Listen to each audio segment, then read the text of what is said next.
أي قرار غلط في تصميم محطات الوقود ممكن يوقف التشغيل بالكامل أو يعرض المكان لخطر حقيقي. عشان كده محطات الوقود اللي بنشوفها حوالينا في كل مكان وراها كمية كبيرة من الهندسة الخفية، ونظام هندسي معقد مش واضح للعين لكنه أساسي للأمان والتشغيل. النهاردة وبعون الله بنبدأ سلسلة جديدة اسمها Built by Engineers. في السلسلة دي بنحاول نفهم التخصصات الهندسية المختلفة من الواقع العملي مش من الكتب. ازاي المهندس بيفكر، ازاي بيصمم، ازاي بيحل مشاكل، وايه هي حجم المسؤولية اللي بيتحملها في شغله. النهارده معانا المهندس احمد صلاح فرج، مهندس ميكانيكا ومتخصص في انظمة الام اي بي وانظمة الوقود، وخبرة اكبر من 10 سنين، وهيشاركنا خبرته العملية في المجال ده. اهلا وسهلا بيك يا هندسة، اتفضل المايك مع حضرتك.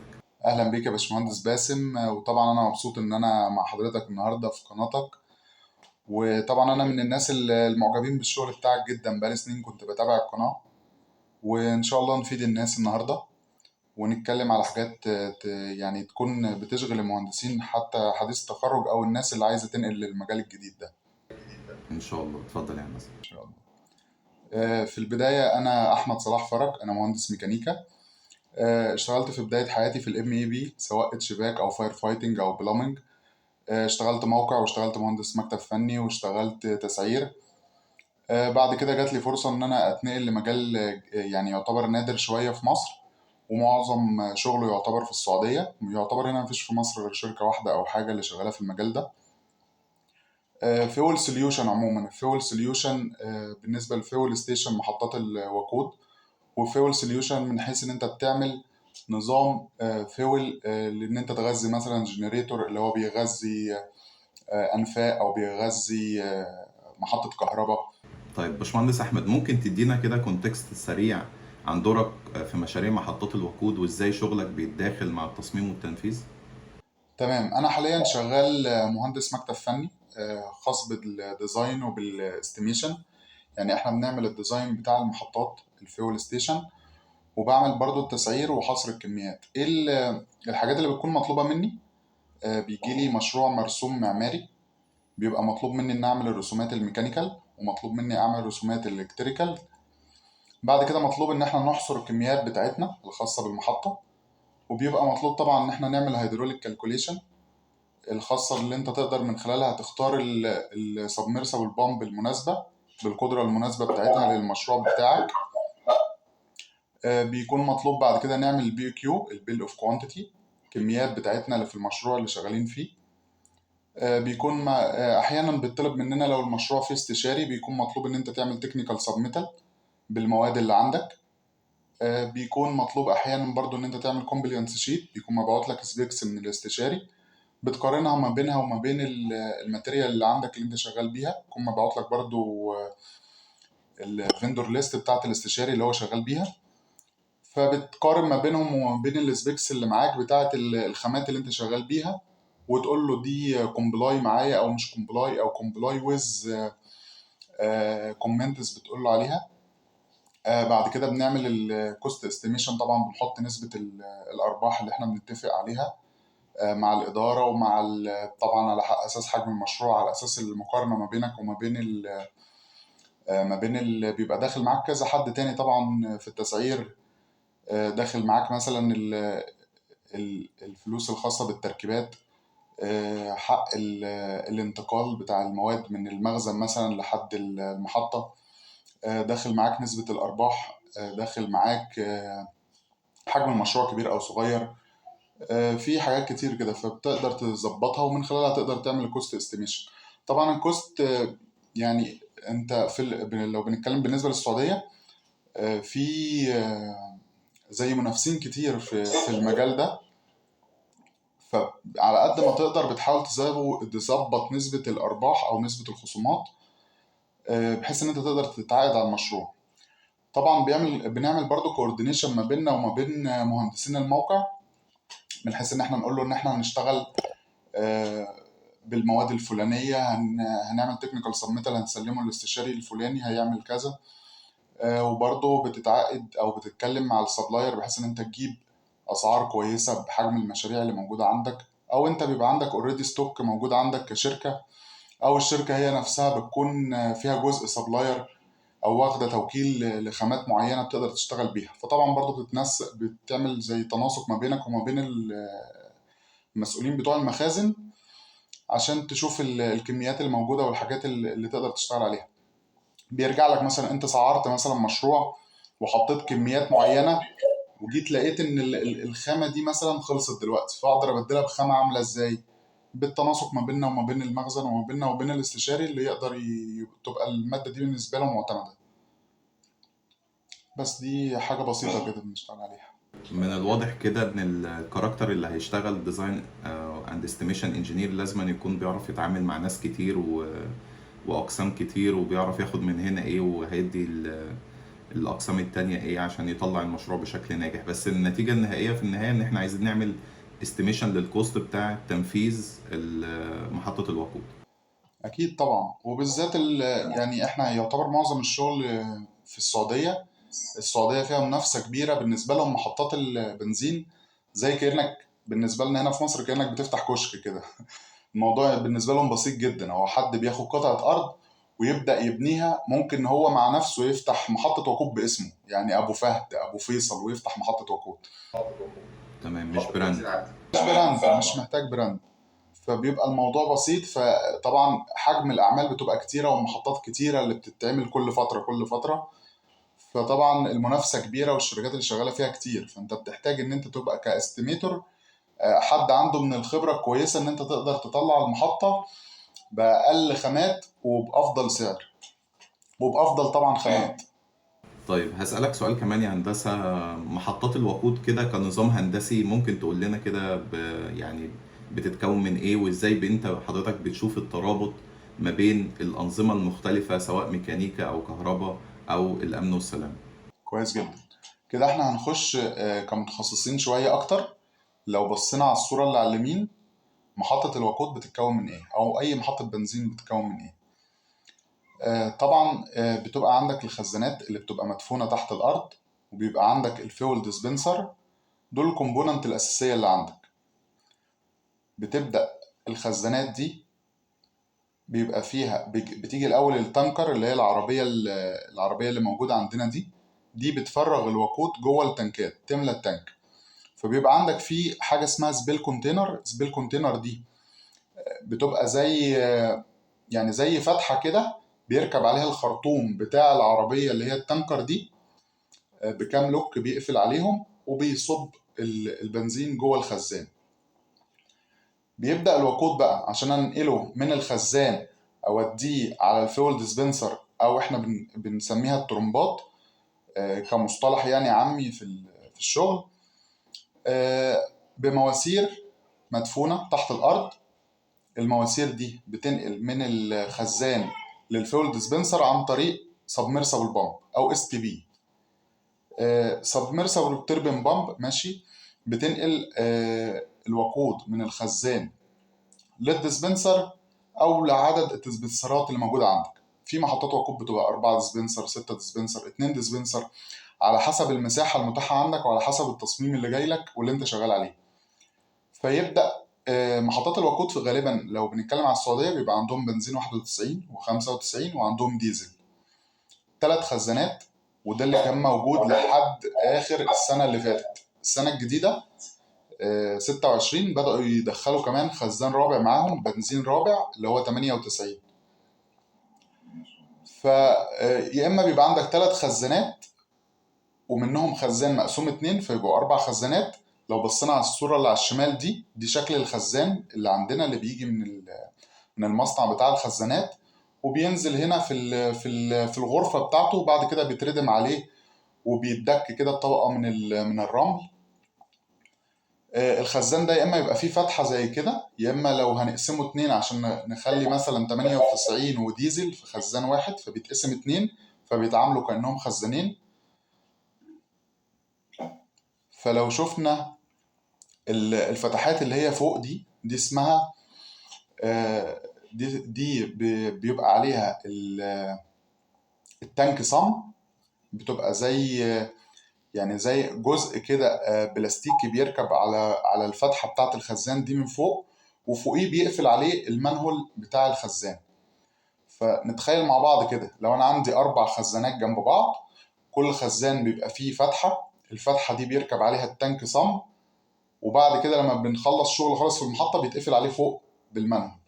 طيب انا كشغلنا كميكانيكا بيبقى تانك صم على كل خزان، التانك صم ده جواه غاطس جواه الاس تي بي بامب.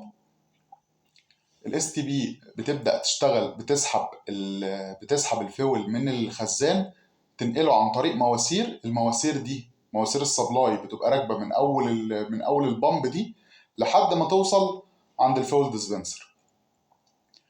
المواسير دي في كذا نوع من المواسير، بيبقى نيوبي وفي مواسير يو بي بي وكذا نوع من المواسير اللي هي بتبقى معتمده يعني. بتنقل للديسبنسر، وعن طريق النقل ده بتبدأ الديسبنسر بعد كده لما تيجي تشغل تمون العربية. في كمان الخزانات، كل خزان بيبقى طالع منه خط فنتات تهوية للخزان، طبعا عشان الخزانات دي مدفونة تحت الأرض ومكبوسة ومقفول عليها، مع أي شوية هواء وهو التانكر بيعبي أو كده طبعا بيخش هواء، فلازم الهواء ده يتفرغ عشان لا قدر الله ما يحصلش ضغط على الخزان تحت ولا قدر الله يحصل انفجار أو حاجة. فبنعمل خطوط تهوية فنتات من الخزان ونوديها لأقرب مبنى عندنا أو أقرب ظهر مبنى عندنا، أو لو في مساحة كافية في ظهر الخزانات بنعمل لها زي بلوكة كده حديد، زي بلوكة قصدي خرسانة، ومنها بتوصل المواسير من تحت الأرض، المواسير اللي هي سواء النيوبي أو اليوبي بي، ومنها بيطلع فوق على مسافة 12 متر فوق بارتفاع فوق مواسير بتكمل بيربط ما بين اليو بي بي او النيوبي ومواسير حديد عاديه. وبتبقى الهوايات دي من فوق بيعمل لها فنت كاب، بيقفل فنت كاب ويز فليم اريستور طبعا، عشان ما الفليم اريستور ده يمنع اي شويه. طبعا احنا عارفين البنزين ماده قابله للاشتعال وشديده الاشتعال كمان، فهو بيمنع اي حاجه تعمل اشتعال يحصل لا قدر الله ويسبب مشكله. فكده عندنا الهوايات وعندنا الخطوط. في طبعا خط التفريغ اللي هو بيبقى من اول السبيل كونتينر، يعني قلنا التانكر بيبقى بخط يوصل للسبيل كونتينر اللي هي عامله شبه فتحه كده. السبيل كونتينر دي الفتحه دي بتوصل منها لحد الخزانات مواسير التفريغ اللي هي برضو نيوبي او يو بي بي او اي خامه من الخامات المعتمده كمواسير. وبعد كده ايه تاني ممكن نقوله موجود في المحطه؟ ادي السبلاي، وادي خطوط التفريغ، وادي خطوط الهوايات، فيبر ريكفري. الفيبر ريكفري اللي بيتعمل المرحله الاولى بياخد بيربط ما بين الخزان ال 91 او ال 95 ويرجع على سبيل كونتينر تاني غير السبيل كونتينر بتاع التفريغ. ده سبيل كونتينر خاص بالفيبر ريكفري، بيخلي اي بخار خارج، بخار بتاع الفول خارج، يرجع تاني يرجع للتانك تاني. ده اسمه فيبر ريكفري مرحله اولى. في كمان خط بنعمله اسمه فيبر ريكفري مرحله تانية، ستيج 2 يعني. ده بيتعمل ان هو بياخد من الخزان ال 91 بيطلع منه خط يمشي تحت كل الديسبنسر ويرجع على فين؟ على خزان 91. طب اشمعنى 91 ليه مش يرجع على 95 او الديزل؟ عشان ال 91 هو اقل واحد فيهم كنقاء بالنسبه للبنزين، فهو لما يرجع من 95 او 98 بيرجع على 91 عشان ما ياثرش على بقيه ال 95 الاعلى جوده، يعني ما يتاثرش بيه. ايه تاني ممكن نتكلم فيه كده؟ عندنا السبلاي والتفريغ ورجع البخار. عندنا برضو الحساسات، حساسات التسريب. دي حساسات بتتعمل تقول لك ان المنطقه دي لا قدر الله فيها تسريب. بتتحط فين؟ الاول عندنا المواسير اللي هي بتاعه السبلاي اللي بتاخد من الخزان تودي للديسبنسر، دي اسمها مواسير بين الجدارين. يعني ايه بين الجدارين؟ يعني دبل وول، يعني ماسوره، مش ماسوره سنجل زي المواسير العاديه بتاعتنا، ماسوره سنجل كده بس، لا ده ماسوره وفوقيها ماسوره تانية وما بينهم مساحه صغيره ما بينهم هما الاثنين. فالماسورتين دول الدبل وول او البين الجدارين بنحط حساس ما بينهم هما الاثنين كده، هنا ما بينهم. الحساس ده بيقرا لك لو في اي تسريب حصل في الخطوط اللي بتاعه المواسير بتاعه السبلاي. بنحط كمان حساسات تسريب في الغرفة بتاعة التانك هنا، بتاعة التنكات، عشان يقول لك لو في تسريب. كمان بنحط عند الفيول ديسبنسر او بالمسمى بتاعنا الطرمبات، برضو بنحط لها حساسات تسريب. وطبعا بيكون في شاشة بتقرا لك كده لو في تسريب او حاجة، بيديك طبعا الارم ويعرفك ان في تسريب. ايه تاني ممكن نقوله؟ طبعا المواسير اللي احنا بتاعة التمديدات اللي بتبقى ما بين الخزان وبتبقى ما بين الديسبنسر، قلنا ان هي بتبقى دبل وول 2 بوصة، دي طبعا الاشتراطات الجديدة اللي احنا شغالين عليها. والمواسير اللي هي بتاعة التفريغ من التانكر او العربية لحد تحت في التانك بتبقى مقاسها 4 بوصة برضو. والمواسير اللي هي بتاعة رجع البخار او بتاعة الهوايات الفنت بتبقى 2 بوصة بس سنجل. ودي الاشتراطات اللي شغالين عليها حاليا، اللي هي يعني المينيمم اللي انت بتبقى شغال عليه. بس انا شايف كده دي زي نبذة بسيطة عن الشغل بتاع الفيول ستيشن.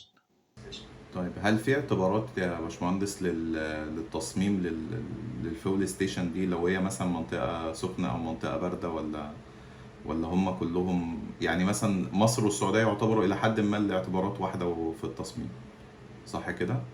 اكيد احنا في كل الاحوال احنا بيبقى في اكواد وفي ستاندرد بنمشي عليه، يعني كل بلد طبعا بيبقى ليها كود بيبقى هو المسؤول عن الديزاين بتاعها، حسب طبعا الحرارة وحسب حاجات كتير، اشتراطات كتير. ده اللي بنمشي عليه. يعني احنا مثلا بالنسبة للسعودية في عندنا حاجة اسمها وزارة الشؤون البلدية والقروية، دي اسمها ممرة. الممرة دي زيها زي الحي عندنا في مصر هنا. يجي يقول لك مثلا انا عايز اشتراطات في محطة البنزين، ان انت ما بين الخزانات، المسافة ما بين الخزانات وما بين الفيول فيول ديسبنسر مسافة قد كذا كذا متر، ده انت ما تقلش عنه. تقدر تزيد عنه مفيش مشكلة، لكن ما تقلش المسافة عن المسافة اللي مطلوبة دي. ان مثلا يقول لك الدخول ما بين مدخل الفيول ستيشن وما بين الخزانات مسافة قد كذا مينيمم. ما بين اقرب مبنى وما بين الفيول ستيشن مسافة قد كذا. ما بين الفيول ستيشن نفسها واي مبنى بره المحطة مسافة 15 متر مثلا ما تقلش عنها. فعن طريق ده بيجي مثلا حد اونر عنده قطعة ارض، انا عايز اول حاجة اخد الايه، اخد الارض دي اعملها فيول ستيشن. فانا بروح لوزاره الشؤون البلديه او الحي بالنسبه لهم يعني، اللي هو الممره، بطلب منهم ان انا عايز. الريجوليشنز والاعتبارات اللي هي المفروض إن أنا أبدأ أبني على أساسها محطة الوقود. اه مظبوط. بتطلب منه الحاجات اللي انا بشتغل على اساسها.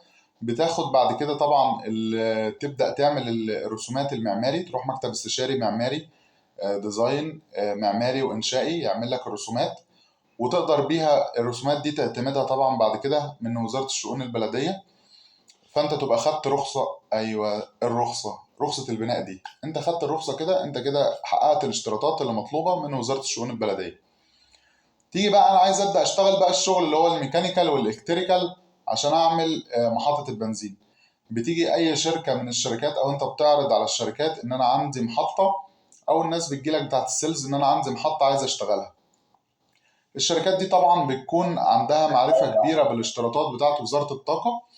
وزارة الطاقة في اشتراطات قديمة كانوا شغالين بيها، إن إحنا كنا بنقول المواسير بتاعة السبلاي كانت سنجل مش دبل. إن إحنا كنا بنقول ما كانش فيه فيبر ريكفري ستيج 1 ولا ستيج 2. كان في يعني كانت الاشتراطات أبسط، وبس كان مع الوقت لقوا إن المحطات بيحصل فيها مشاكل، وما كانتش بيبقى فيها سيفتي، يعني سيفتي كويسة أو واصلة لدرجة كويسة من الأمان. فبدأوا عملوا اشتراطات جديدة. الاشتراطات الجديدة دي لازم تحققها عشان يتم اعتماد المحطة من وزارة الطاقة. زي ما قلنا اشتراطات جديدة زي انها تبقى المواسير بتاعة السبلاي تبقى دبل وول، زي ان انت تبقى عامل فيبر ريكفري ستيج 1، زي كم اشتراطات كده بنشتغل عليها. برضو كمان عندك الدفاع المدني. الدفاع المدني طبعا بيبقى متخصص اكتر في الجزء بتاع الفاير فايتنج، مكافحة الحريق. ده يعني احنا كشركات بنشتغل في الفيول ستيشن. الفاير فايتنج بيبقى متخصص بمهندسين الفاير فايتنج بعيد عننا شويه، بيبقى مطلوب منهم مثلا ان هو يعمل خزان فوم، يشتغل فوم بالفاير فايتنج، يوزع عدد من طفايات مكافحة الحريق بنظام معين، وطبعا بيعتمدها من الدفاع المدني، ويبقى هو كده حقق اللي مطلوب منه. طبعا عندنا كمان المواصفات السعودية، الستاندر السعودي اللي بنشتغل عليه. يعني انت بتيجي ماتيريال انت شغال بيها لازم تبقى واخدة الساسو او المواصفات السعودية معتمدة كماتيريال. زي المواسير نفسها طبعا بتبقى واخدة الاعتماد ده، زي السبيل كونتينر نفسه يبقى واخد الاعتماد، زي اي حاجه عندك كومبوننت زي الفيول ديسبنسر تبقى واخده الاعتماد بتاع المواصفات السعوديه. فانت الماتيريال كل ما هي واخده الاعتمادات دي بتبقى الموضوع ابسط بالنسبه لك في التنفيذ او في التسليم او في ان انت في التشغيل والاختبار بعد كده مع المحطات. عندنا كمان الاي بي اي، ده الستاندر اللي بنشتغل عليه كتصميم وكتوزيع بتاع الترمبات والمسافة اللي ما بين الترمبة وبين الترمبة، الديزاين نفسه، الرسومات نفسها. ده الستاندر بتاعنا اللي موجود في العالم كله اللي هو الاي بي اي. بعد كده عندنا كمان اليو ال اف ام. اي ماتيريال طبعا بتتاكد الاول ان يعني مثلا عندي فيول ديسبنسر، انا بقول ان الفيول المورد بيقول لي ان الفيول ديسبنسر دي بتديك فلوريت 45 لتر بير مينت مثلا. ايه اللي يثبت الكلام ده؟ فهو بيروح يعتمدها يقول لي اف ام، بيحطوا الفلويد ديسبنسر دي تحت ظروف التشغيل وتحت الضغط بتاعها، ويشوف يحقق الكلام ده ولا ما يحققوش. في نفس الوقت بيشوف لو حصل اي تسريب او اي مشاكل في الماتيريال مثلا بتاعه الكومبوننت نفسه، او حصل اي حاجه طبعا ما يعتمدهاش. فكل ما الاعتمادات دي بقت معاك بيبقى الموضوع اسهل. وطبعا بتبقى عندك لو عندك فيندور ليست بتاعت استشاري او حاجه والاعتمادات دي موجوده يعني بتسهل عليك ان انت تقدر تعتمدها منه.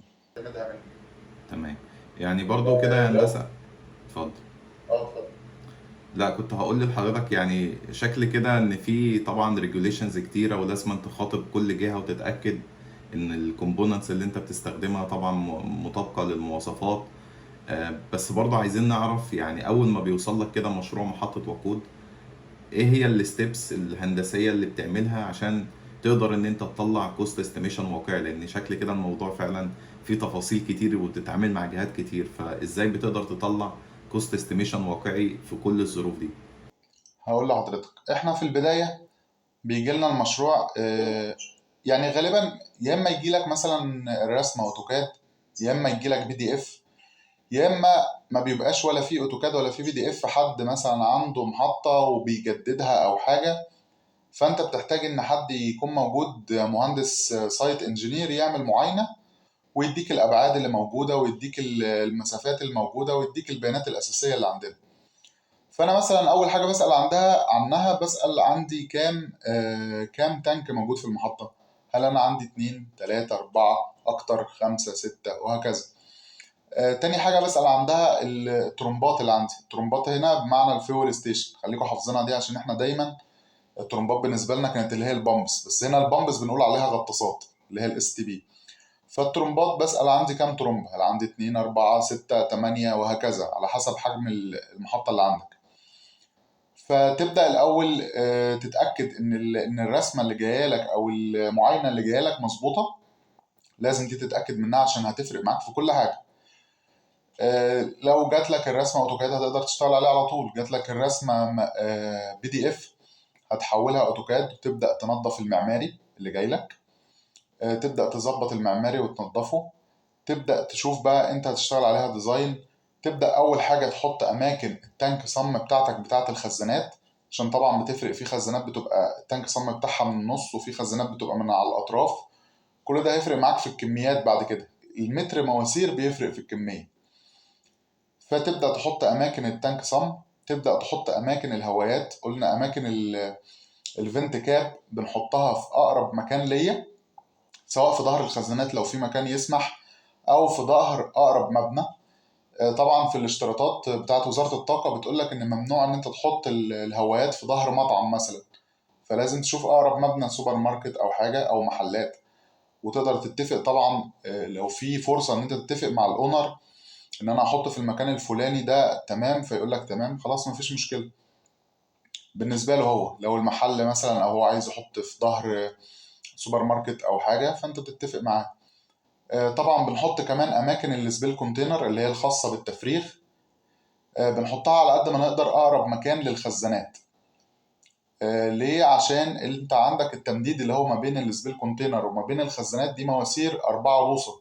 مواسير الأربعة بوصة بتبقى غالية جدا، فبتحاول على قد ما تقدر تقربها.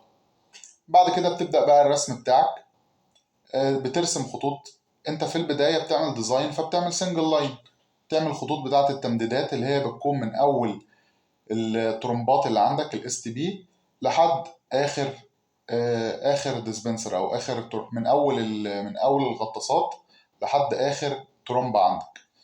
نفس الكلام بتوصل خطوط بتاعه الهوايات، نفس الكلام خطوط بتاعه التفريغ. طبعا بتبدا تحسب. طبعا المحطه اللي قدامنا اللي بنتكلم عليها دي اللي على اليمين محطه صغيره فيها 3 خزانات وفيها 6 ديسبنسر. طب الرسم انا ليه ماشي بالطريقه دي، بطريقه الزجزاج دي؟ عشان انت عندك المواسير ما بتبقاش زي المواسير الحديد، لا دي مواسير بتبقى طرية، بتقدر تأرجها في الموقع، وبتوفر معاك ان انت تعمل كيعان، ان انت تعمل كابلنج، بتوفر معاك الحاجات دي، فانت ما بتخسرش لوزز كتيرة ما بين في لما تيجي تختار الاس تي بي بتاعتك وتعمل هيدروليك كالكوليشن، اللوسز هتبقى قليلة، فهتديك كفاءة كويسة. طبعا خلصت الرسومات بتاعت الميكانيكال، بتبدأ تعمل حسابات الهيدروليك كالكوليشن بتاعتك. تشوف الترمبات اللي انت محتاجها كام حصان، 1.5 حصان، 2 حصان، 3 حصان، حسب انت محتاج كام. تبدأ تديله طبعا البيانات كاملة، تديله عندك كام فيول ديسبنسر، تقول له كام كل فيول ديسبنسر بتطلع فلوريت قد ايه، اللوسز اللي عندك عبارة عن ايه او قد ايه، عندك كام كوع، عندك كام محبس. طبعا احنا بنحط محابس بول فالف على كل خارجه بتاعت اس تي بي او كل غطاس. طبعا هي نورمالي اوبند طبعا. بتقول له عندي كام، اي فيتنج موجود عندك في الطريق بتاعك وانت شغال بتديها له طبعا. بتشتغل طبعا، بيبقى معاك اكسل شيت فيه البيانات الكامله اللي تقدر تطلع من خلالها كام حصان للترومبه والضغط بتاعها يبقى كام. كده قدرت تطلع الاس تي بي بتاعتك وقدرت ترسم الميكانيكال. نخش بقى في الالكتريكال. طبعا احنا كل ده ديزاين، احنا ما شوب درونج ما اشتغلناش شوب درونج.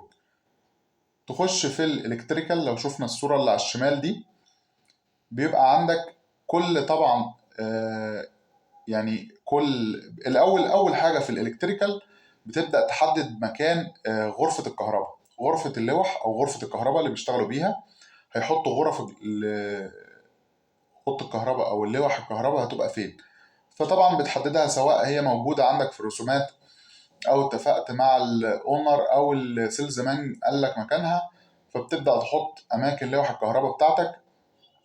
بتبدا بقى من كل طبعا تانك بيطلع معاك خط كهرباء، كابلات كهرباء، وكل ديسبنسر طبعا كابلات كهرباء. لو عايزين نقول بقى مقاسات كابلات الكهرباء، طبعا بتختلف حسب الاشتراطات. يعني في محطات بتشترط زي مثلا ساسكو او الدريس او ادنوك او اي محطة من المحطات بتشترط اشتراطات معينة لمقاسات الكابلات بتاعة الكهرباء. فانت لازم تتأكد الاول المحطة اللي انت شغال فيها دي تبع ايه. يعني تعرف الاول المحطة دي هل هو اونر هيفتح محطة مع نفسه، ولا هيفتح مع حد من البراندات المعروفه، واشتراطات البراندات دي ايه، فانت تقدر تشتغل عليها. فتشوف بقى في الرسومات في الديزاين طبعا بنعمل الاول الخارجه بتاعت كل من تانك او كل ديسبنسر بيبقى حاجه بتبقى ليكويد تايت فليكسيبل، يعني بيبقى فليكسيبل كده. تقدر يعني تقدر تتنيه، تقدر تسحبه. ومن الفليكسيبل ده بيدي على منهول صغير بتاع كهرباء، ومن المنهول بيبدأ يطلع بمواسير بي في سي كهرباء. المواسير البي في سي دي تفضل ماشي بيها لحد ما توصل لحد لوح الكهرباء عندك. بعد طبعا بيبقى جوه المواسير البي في سي دي بقى كابلات الكهرباء، سواء كابلات الباور او كابلات الداتا. كابلات الداتا طبعا كله بتعمل الاول يعني بتعمل الديزاين وبتعمل الحسابات بتاعتها بقى، تشوف انت عندك هيبقى كام كابل، كل كابل 6 ملي 4 ملي كام ملي، كام في كام الكابل. تبدأ بقى على كده وتبقى انت خلصت الديزاين بتاع الكهرباء. طبعا بيطلب منك كمان لو احيانا بيبقى مطلوب كابل الاوتوميشن، بتقدر تحسبه تشوف كابلات الباور وكابلات الداتا اللي عندك، ومنها تعرف انت كابلات الاوتوميشن اللي عندك هتبقى يعني كمياتها قد ايه. في كمان بيطلب منك ان انت تعمل ايرسنج للمحطة، ده طبعا ده اساسي ان انت تعمل ايرسنج. الايرسنج بياخد من كل حاجة، يعني بياخد من الفيول ستيشن، بياخد من الفيول ديسبنسر، وبياخد من التنكات، وبيعمل زي رد كده كهرباء، تفريغ لشحنات الكهرباء في الأرض.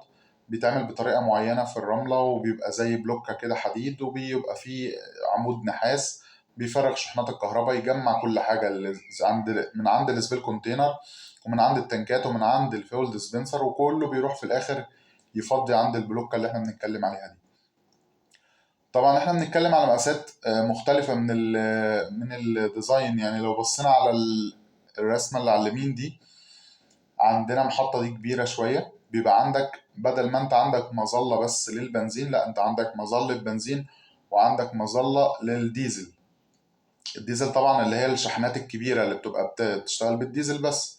فبيجي مثلا عندنا 5 خزانات، وعندنا مثلا هنا في المظلة بتاعت البنزين عندنا مثلا ادي 3 6 9 15 او 12 ترمبة. وعند الديزل عندك ادي 1 2 3 4 ترمبات. بتبدأ بقى توزع الخطوط بتاعتك، ولازم تحسب بقى الهيدروليك كالكوليشن كويس جدا، وتعرف يعني في الطبيعي في الاشتراطات الجديدة اللي كانت عندنا بتاعت السنة اللي فاتت، كان بيقول لك ان الترمبات لازم تعدي من عليها 3 خطوط، 91 و95 وديزل. بس كان بيقول لك الديزل لازم على الاقل تغذي مينيمم ترومبه او ترومبتين ديزل. عايز تخلي الباقي من غير ديزل ال 44 مفيش مشكله. بعد كده قال لك لا، احنا عايزين كل الترومبات تحتيها ديزل. بعد كده بقوا 4 خزانات في 4 خطوط، يعني 91 و95 و98 وديزل. فلما تيجي تقسمها بقى عندك مظله ومظله ديزل، فطبعا انت هتغذي مظله الديزل دي، هتغذيها خط واحد ديزل بس، مش هتغذي ببقيه الخزانات البنزين. والناحيه التانيه مظله البنزين مش هتغذي غير ترومبه او ترومبتين مينيمم للديزل، والباقي هيبقى فيها بقيه الخطوط. بس لما يبقى عندي كميه فيول ديسبنسر كبيره كده، 12 فيول او 15 فيول ديسبنسر، لازم اعمل راجع بخار مرحله تانية، ان انا اخد البخار كله اللي هيبقى عشان ما يحصلش ليكج كبيره في الخزانات، فبيرجع كل ده على خزان 91.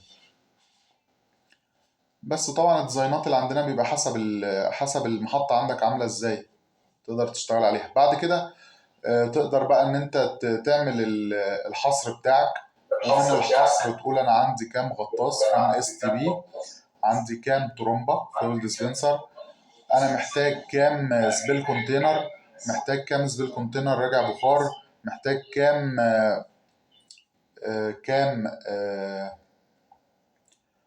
كام متر مثلا مواسير دبل وول 2 بوصة اللي هي بتاع التمديدات، كام متر مواسير 4 بوصة اللي هو بتاع التفريغ، كام متر مواسير 2 بوصة سنجل بتاع الهوايات او بتاع رجع البخار، سواء المرحلة الأولى أو المرحلة التانية.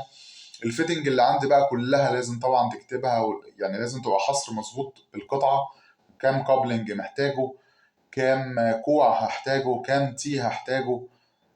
طبعا فبيبقى فيه دقة مهمة جدا بتفرق معاك في التسعير في الآخر. انت حضرتك قلت هندسة في البداية ان طبعا انت بداية شغلك كده يعتبر من الرسومات اللي بتيجي من المعماري. فطبعا البيانات والرسومات اللي بتيجي من المعماري دي انت قلت لو هي دقيقة، فايه هي اكتر اخطاء معمارية بتأثر سلبا على التسعير، وايه هي المشاكل اللي حضرتك قابلتها في النقطة دي بتاعت مشاكل الرسومات عموما يعني؟ طبعا ان انت يجيلك المحطة مرسومة مظبوطة، او ان هي ما فيهاش مشاكل سواء معماري او حاجه. دي حاجه مهمه جدا. يعني مثلا بتجي لك محطه مبعوته لك البي دي اف بتاعها ومحطوط اماكن الخزانات، بتيجي تكتشف على الواقع ان الاونر جه غير اماكن الخزانات، يعني ما مشيش مع الرسم المعماري اللي هو عمله له الاستشاري، فجه حط الخزانات في مكان تاني، وانت الرسمه جايه لك في مكان مختلف وانت اشتغلت عليها. فانت حطيت اماكن التفريغ غلط، حطيت اماكن الهوايات غالبا غلط، حطيت التمديدات بتاعتك سواء الامطار زادت او قلت فده غلط، فالتسعير بتاعك هيبقى غلط. سواء زودت امطار او قللت امطار، طبعا انت بيبقى معاك منافسين، فطبعا ده كل ده هيفرق معاك. جايلك مثلا رسمه فيها عدد الترمبات اللي احنا قلنا اللي هي الفيول ديسبنسر غلط، بدل ما هم مثلا 6 هو جه ينفذ قالوا له في الاشتراطات لا ده انت محتاج اقل مسافه ما بين الترومبه والترومبه التانيه 6 متر، فهو بدل ما الرسمه في المعماري كانوا 6 فخلاهم 4، فانت هتبقى اشتغلت غلط. فلازم ترجع تتاكد قبل ما تنفذ او قبل ما تعمل الديزاين بتاعك ان كل الحاجات اللي موجوده في الرسم المعماري اللي هتشتغل عليه مظبوطه. ده طبعا هيتعمل عن طريق فيزيت سايت، ممكن يعمله مهندس التسعير او ممكن يعمله مهندس بتاع السايت بتاع التنفيذ، بيراجع على الرسومات اللي هي معاه هل مظبوطه ولا لا، والمسافات حتى كمان ما بين الخزان وما بين الترمبات مظبوطه زي الرسمه ولا لا. ولو في اي ابديت هو بيديهولك، يقول لك ده في هنا كذا غيرنا كذا، او جه حتى الاونر وسط ما انت شغال او بعد ما اشتغلت هو غير حاجه، جه زود حاجه نقص حاجه زود، لقى نفسه ان هو بدل ما محتاج 3 خزانات دلوقتي قال لك الاشتراطات بتاعت السنه الجديده بقوا 4 خزانات، فمحتاج ان هو يزود خزان، او محتاج ان هو الخزان قبل ما ينزله هيقسمه نصين، فبدل ما بقوا 3 خزانات بقوا 4 خزانات، وهكذا. فأي تعديل عندك بيفرق معاك جامد سواء في التسعير أو في الديزاين. من وجهة نظر الاستيميشن انجينير، ايه هي المعلومات برضو اللي بياخدها من السيلز اللي لو ما وفرهاش بدري السيلز بيرسون ده بتبقى برضو بتعمل مشاكل كبيرة في المشروع؟ أكيد طبعا، هو أهم حد يعني يعتبر مرتبط شغله مع الاستيميشن هو السيلز بيرسون. الراجل السيلز مان ده بيجي يقول لك أنا المحطة دي مثلا في جدة، فالمحطة دي طب أنا عشان أنقل حاجتي أو أنقل الخامات بتاعتي من المخزن بتاعي وأوديها لجدة، طب ما أنا هدفع فلوس أكتر، فلازم تحمل البند ده عندك. طب انا دلوقتي لو عندي جه قال لي العميل ده مثلا جاي له اوفر من من حد او 2 او 3، وكل واحد فيهم مديله اوفر بسعر مختلف عن السعر بتاعنا، فهو بيديك بيانات بتبقى بتفرق معاك جدا. يجي يقول لك مثلا احنا الارباح بتاعتنا او الخصومات بتاعتنا اللي نقدر نعملها في المحطه دي ممكن تبقى زياده او اقل شويه، بحيث ان المحطه شايف العميل نفسه بيتعامل باستراتيجيه معينه هو بيبقى فاهمها اكتر مننا. لك هو مثلا ان العميل بيبقى هو فاهم الاستراتيجيه بتاعته اكتر مني كحد بتاع استيميشن. هو فاهم ان العميل ده مثلا لو اديته خامات كويسه وسعرها اغلى شويه هيبقى ما عندوش مشكله، هو بيدور على الخامه اللي هتبقى محققه له الهدف بتاعه. في عميل تاني انت الخامه كويسه برضو بس سعرها اقل شويه، وطبعا بتبقى اختلاف الخامات وتقدر تشتغل عليها، فيقول لك الخامه التانيه دي سعرها اقل، فالعميل ده اقدر اشتغل معاه بالخامه دي. العميل ده مثلا جاي له اسعار بارقام قد كذا، او شغال بفكر اللي هو التجديد، يعني هو كان عنده محطه وبيجددها فشغال على نفس الاشتراطات القديمه، هو ما غيرش الاشتراطات الجديده، فانت بس بتزود له حاجه بتنقص له حاجه. فبيبقى مهم جدا التعامل ما بينك وما بين السيلز طبعا. بيديك برضو هو شايف الموقع عامل ازاي، شايف مثلا غرفة الكهرباء اللي ممكن بدل ما هو كان حاططها في الحتة دي لا هو خلى دي بقت محل وخلى غرفة الكهرباء في حتة تانية، فانت لازم تغير شغلك على اساس ده. فاي ابديت اي ابديت بيحصل في المحطة سواء مع العميل او سواء مع التنفيذ، المسؤول عنه بيبقى السيلز بيرسون ان هو ينقله لك.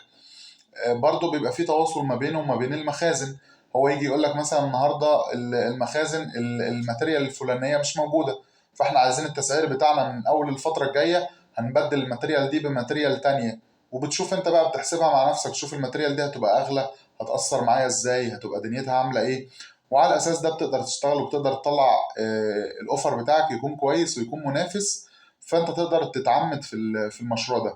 تمام. يعني كده يا باشمهندس الاستيميشن انجينير اللي احنا نفهمه ان هو بيكون شغال في شركات او تكنيكال اوفيس، المفروض ان هو بيدخل مناقصات، بيبقى محتاج ان هو الاستيميشن ده يعمل استيميشن لسعر المحطة في اسرع وقت باعلى كفاءة واعلى جودة، وطبعا بسعر طبعا يكون منافس لبقيه العروض اللي هتكون متقدمه للراجل اللي هو عايز يعمل المحطه، سواء شخص او براند.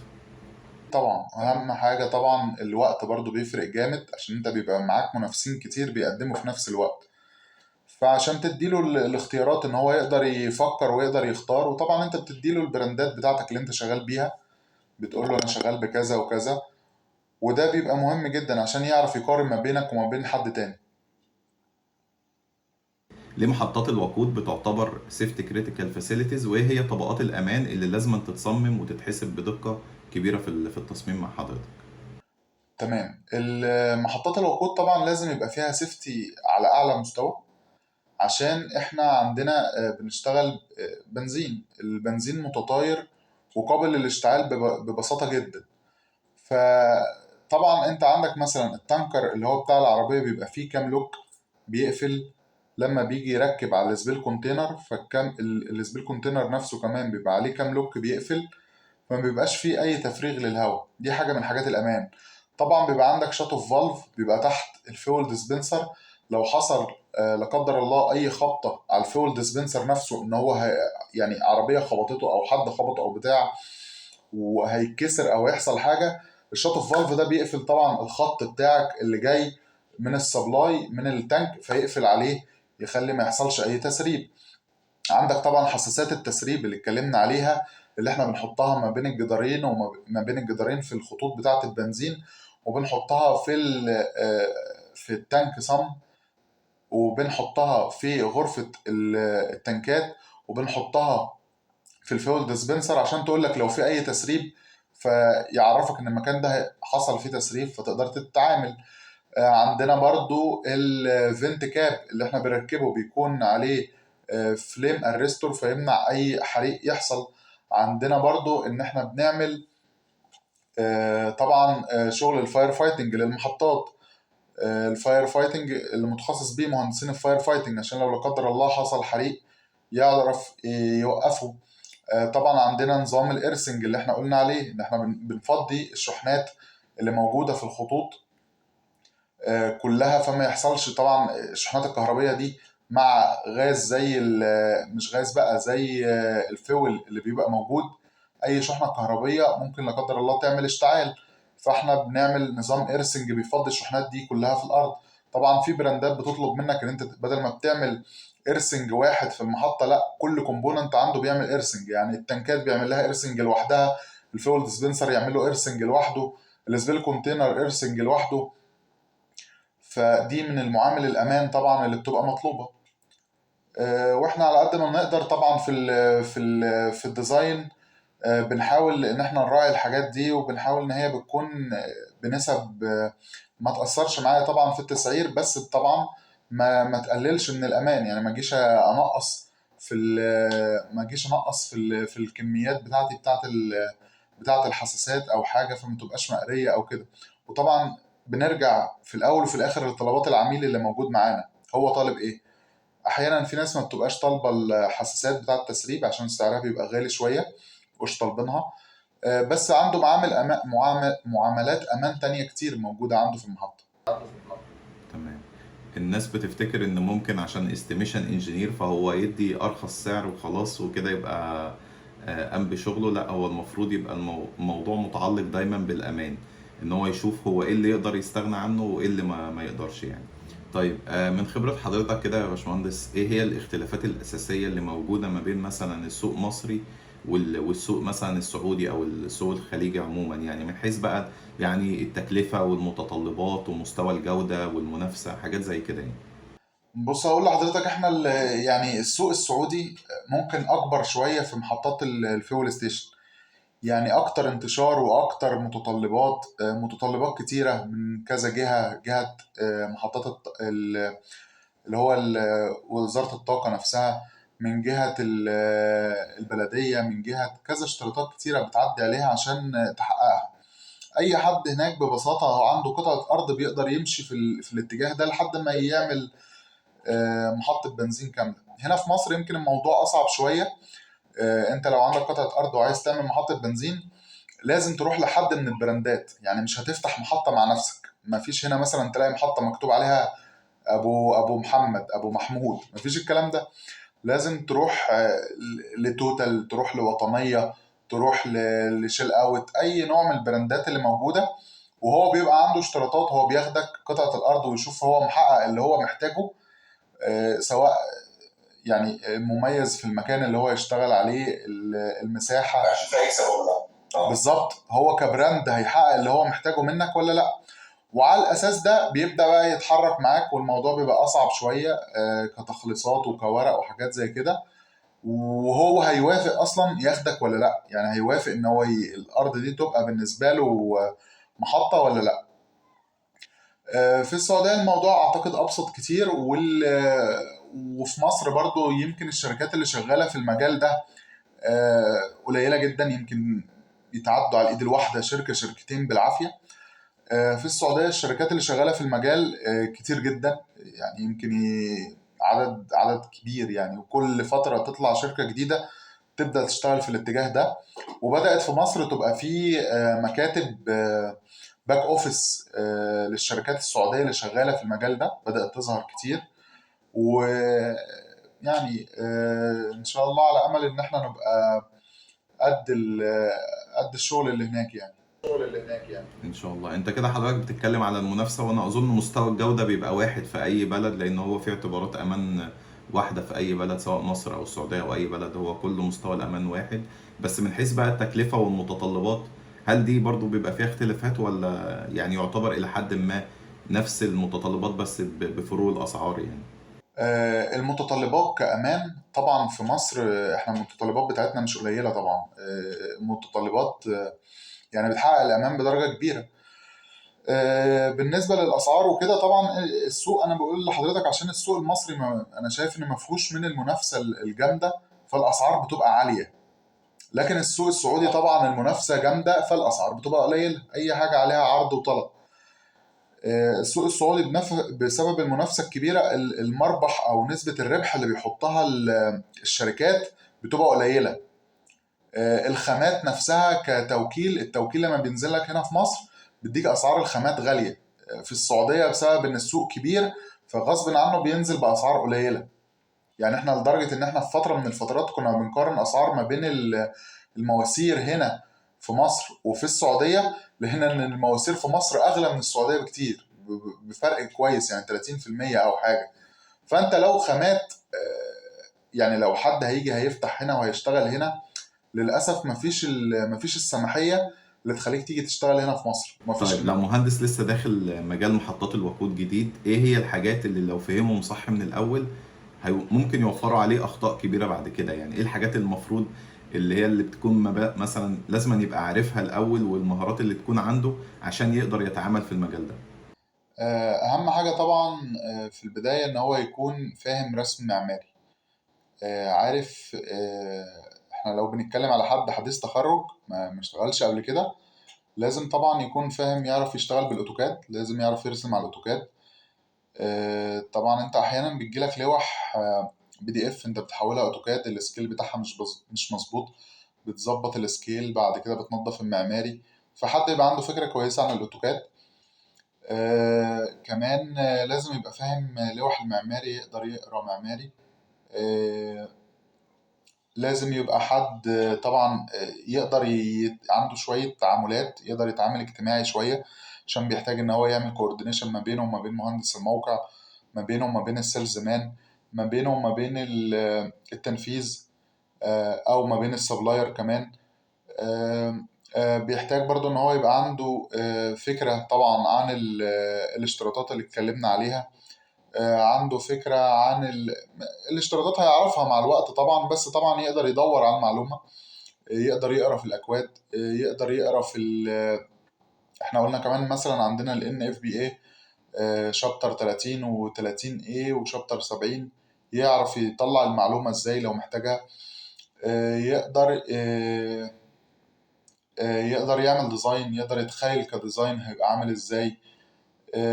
يبقى عنده جزء بتاع الاستيميشن برضو، يقدر يعمل هيدروليك كالكوليشن. يقدر ان هو يكون برضو ايده خفيفة شوية، عشان الشغل في المحطات دي بيبقى كبير شوية، بيحتاج ان انت بتنجز في وقت قليل. اه ايه تاني؟ الحاجات الأساسية بقى ان هو مثلا يكون بيعرف يشتغل على الاكسل، يعرف يعمل شوية معادلات على الاكسل. يقدر يشتغل على البي دي افات شوية، ان هو يطلع بي دي اف كويس، شكل الاوفر عامل ازاي. بس بتهيألي دي حاجات أساسية يعني، طبعا لازم يبقى محتاج ان هو يعملها.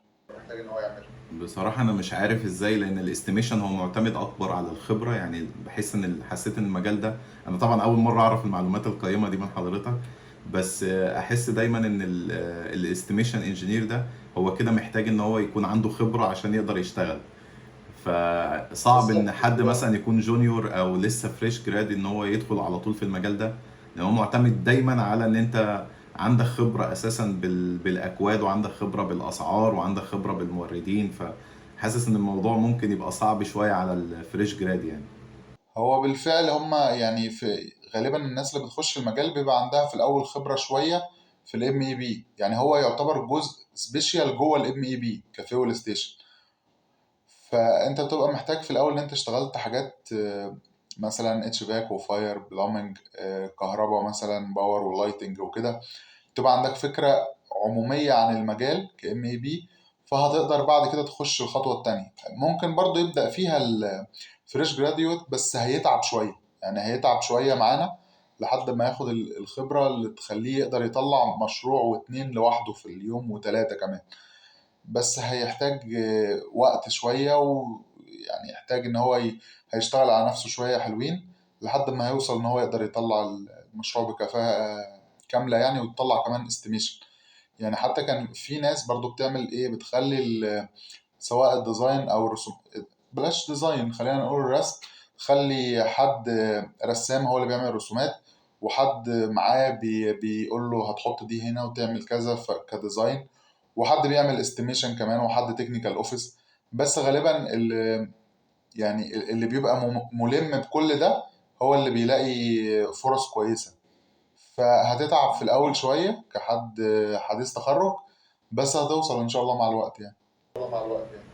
تمام والله. يعني في النهاية يا باشمهندس أحب أشكر حضرتك، أنت أفدتنا يعني بمعلومات فعلا أنا أول مرة أعرفها، وفعلا حاجات تقنية بشكل كبير. وإن شاء الله بإذن الله مزيد من التفوق. وإن شاء الله يا باشمهندسين، دي كل حاجة كانت معانا النهاردة. هسيب لكم ايميل الباشمهندس برضو في الديسكريبشن لو حد عايز يستفسر عن أي حاجة. ودي كانت كل حاجة معانا النهاردة. أشوفكم في فيديو جديد على خير. السلام عليكم.